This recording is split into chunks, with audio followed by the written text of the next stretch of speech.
Hello again, I am Blunty, and here's a thing new to our Australian shores. The team at Bluemouth Interactive have just started carrying these GAEMS. I'm not sure how to say that brand. I'm pretty sure they want it to say GAEMS, but it's spelt a bit weird. Whatever, trademarked.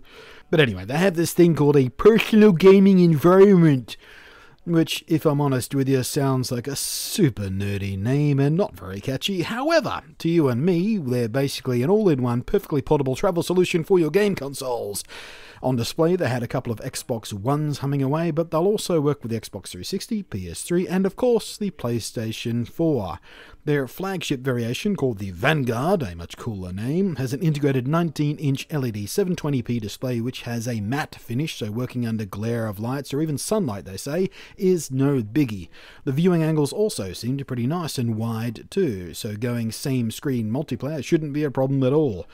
And along those multiplayer lines, it's also equipped with dual headphone jacks, and there's also integrated stereo speakers. Input is HDMI, and being designed for gaming from the ground up, it is extremely low latency. In fact, they're claiming it as the fastest gaming screen on the market. Now, I don't know if their moniker of gaming screen includes PC monitors or just console-specific products like this, but either way, it looks pretty good to me.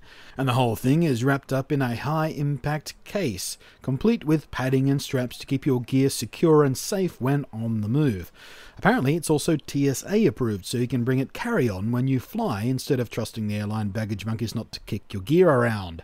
So, pretty damn useful for players who travel a lot, either professionally or just by nature of your normal life. Probably even quite useful for more than a few game reviewers and journos out there who need to lug their rigs around while travelling between home and office or whatever.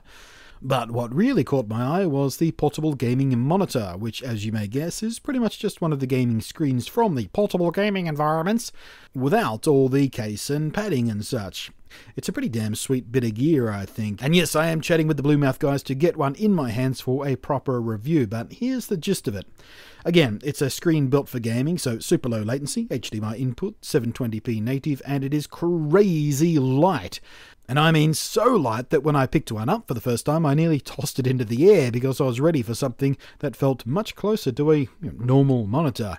But this whole 15.5-inch display feels barely heavier than an iPad or something, which I suppose makes sense, as there's much less internally. There's no need for CPUs and graphics cores and RAM and all those heavy batteries in particular.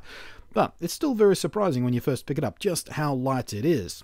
Now, like I just said, there are no batteries in it or anything to weigh it down, but the power is another clever feature. It runs off USB, so your console itself can power your screen for you, or your laptop if you're using it as a secondary monitor, or if you're using it with your phone or iPad or something, a regular USB phone charger should do the trick just nicely too. That makes life very easy. I'll go into more detail when I'm doing the review, but this whole thing provides a big pile of very interesting possibilities. I'm sure your minds are spinning with them already. But there you go, two new to Australia products which are very interesting indeed. A bit specialised perhaps, so maybe not for everyone, but for those of us with a use for them, damn man, so very cool. Thanks for watching, I am Blunty, and I will catch you next time.